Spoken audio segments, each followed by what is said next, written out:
Appalachian State looking for back-to-back wins in the Sun Belt as they return home to face Coastal Carolina. I'm Joshua Cormer alongside Appalachian State head coach Angel Elderkin. Coach, your team played a very good defensive game against Texas State last time out and a good game overall. Talk about the entirety of that game.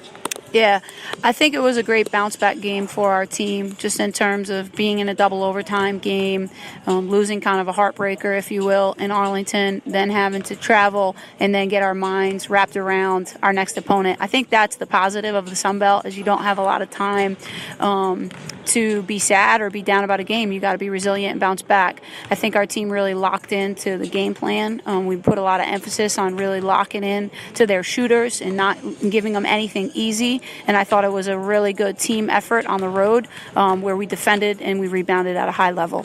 You held the Sun Belt's leading scorer, Tasha Levitt, to only 11 points, and she was frustrated throughout the entire game. Talk about how you can make that game a really cornerstone defensively for the rest of the year and show the team that if you play great defense, you're going to be in every game and most likely win.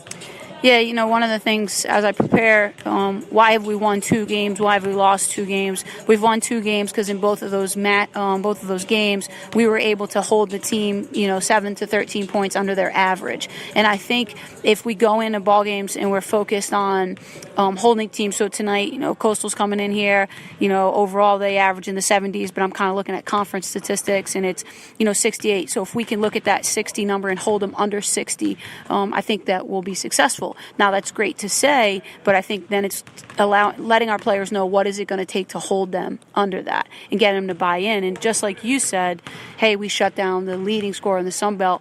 I challenge them. Now we have one of the second leading scorers in the Sun Belt coming today.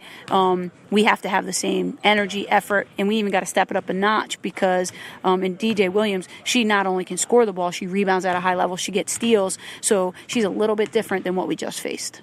You mentioned DJ Williams, of course, second leading scorer in the Sun Belt.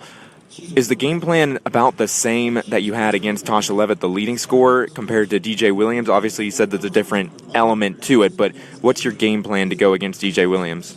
Yeah, I think the biggest thing is that in transition, we got to get back and we got to clog the paint. She does a really good job of just attacking the paint, and where she's a little bit more dangerous than Tasha. Tasha's lethal from 3.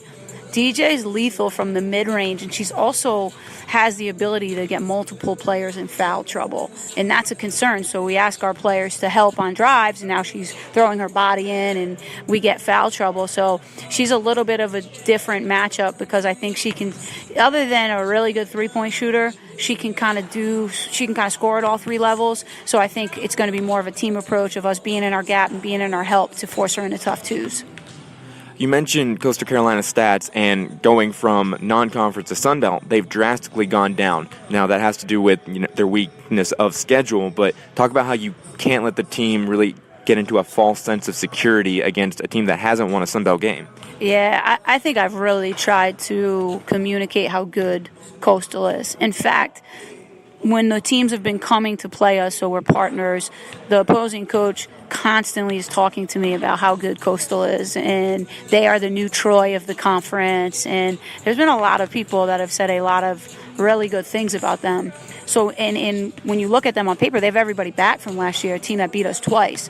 So I think fans and everybody else can be caught up, hey, we got an 0-4 team coming. They're not an 0-4 team. They're a very good team. They've played the top of the Sun Belt, which we have. So I've really tried to tell the kids, like, they rebound better than us. Like, I've tried to tell them that in so many ways we're a little bit of the underdog in this game, but also giving them confidence to know that we can win this game and that we've closed the gap between us and Coastal.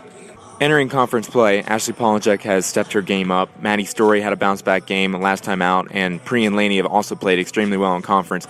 Talk about who else you want to have a good game today offensively and just their overall play. I think Bailey, it's tough to continue to say, hey, we want her to have a good game offensively, because defensively she really holds her own for us, and she finishes plays by getting the rebound.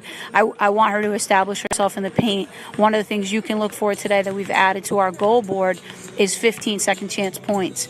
We want to get 15 second chance points, and I think that's something Bailey could give us when she gets those old boards going up strong. I also think that the play of Tierra Wilson and Maya Calder is going to be huge. They're going to throw a lot of different looks at us with this zone matchup zone. Tierra is important because of her ability to shoot the ball, and Maya becomes very important because of her ability to rebound the ball. So they got to continue to be impact players off the bench. Classes started up this week for all of your players, and that can add a sense of stress and just workload at times for players. How have you seen their mindset so far in this first week back? I thought when we got back, it was a long trip. We came in here Monday, they were good. We took Tuesday off. Wednesday, they were good. It's like by Thursday, they've been so trained the past 2 weeks. They were ready for a game, so I saw a little slippage there. Yesterday, we didn't start practice the way that I would like for us to. I talked to them about that. That was something we discussed after UT Arlington of having urgency, but you're right. Now they're having to manage going to class, getting something to eat, being here at 1, different practice times. We were in a really good routine for a while, and now it's just getting them back on track and allowing them to keep their focus. And finally, before this home contest against Coastal Carolina, any final thoughts that you've shared with the team or that you just want to share in general? Just told them to trust our preparation. There's a reason why we do what we do and have confidence in what we're doing, what we're building. And today's another opportunity, another 40 minutes to get closer to where we want to go. Awesome. Well, thank you, Coach, and we'll see you after the game. Thanks.